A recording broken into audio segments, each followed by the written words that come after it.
Good morning, this is Eric, the pastor at Sunnyside Christian Church, and this is the cutting room floor, a little video that we're going to put up on our Facebook page and my Facebook page as well, about just some of the stuff in the sermon in the previous week that I didn't get to talk about because of time.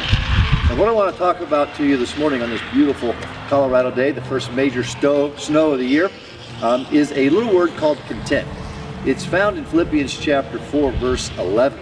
Where Paul talks about the fact that he's learned what it takes to be content in any situation. And he goes on to say, I've been in all kinds of situations, good ones, bad ones, I've had a lot, I've had a little, but that didn't matter what I had. What mattered was that I always have had Christ. And that's the verse we concentrate on, is chapter 4, verse 13, where he says, I can do all things through him who strengthens me. Now that word content, back in verse 11, is a word that he borrows from his culture that simply means to be sufficient. As a matter of fact, the culture would use it in such a way that says, I have learned to be self-sufficient. I can do it all myself. Think about Frank Sinatra and the song that he sang, I Did It My Way. That's kind of what that word means.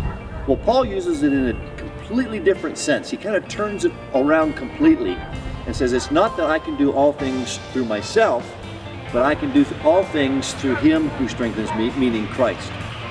Let me illustrate it this way. This morning on a beautiful Colorado day, I hiked up the Manitou Incline, which is a trail we have here in Colorado that I've been doing regularly this last year, and really have fun at it. But it's a mile up, a couple thousand feet in elevation gain. And there's a lot of world-class athletes that actually do that. I went with a couple of guys who do it all the time. They're in far better shape than myself. My goal is kind of to survive to get to the top. But these guys went with me, and they encouraged me this morning.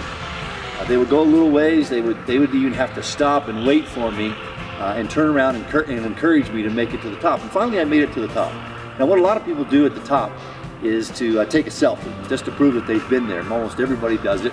I've done it a few times. As a matter of fact, I did it this morning. Here, I'll show you one of Walton Wade and I at the top this morning. We took a selfie. It's a kind of a selfie phenomenon. Everybody takes selfies everywhere. We have selfie sticks, and everywhere you go, you take a selfie. You take a selfie and you put it on Facebook. You take a selfie and you put it on, Instagram. And so everybody's taking selfies these days. So that's kind of what that word meant. I'm a selfie. I can do it myself. But Paul says, no, you can't do it yourself.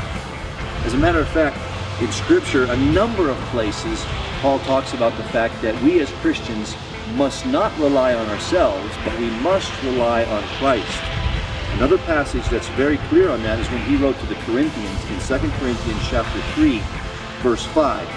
He says this, not that we are competent in ourselves to claim anything for ourselves, but our competence comes from Christ. It's the same thing. He says our sufficiency, our completeness, everything that we have comes from Jesus Christ and not from ourselves. So I want you to think about that today. Maybe take a look at 2 Corinthians chapter 3, verse 5, and see if you're relying on Jesus, if you're relying on him to energize you, to give you strength, and not relying on yourself.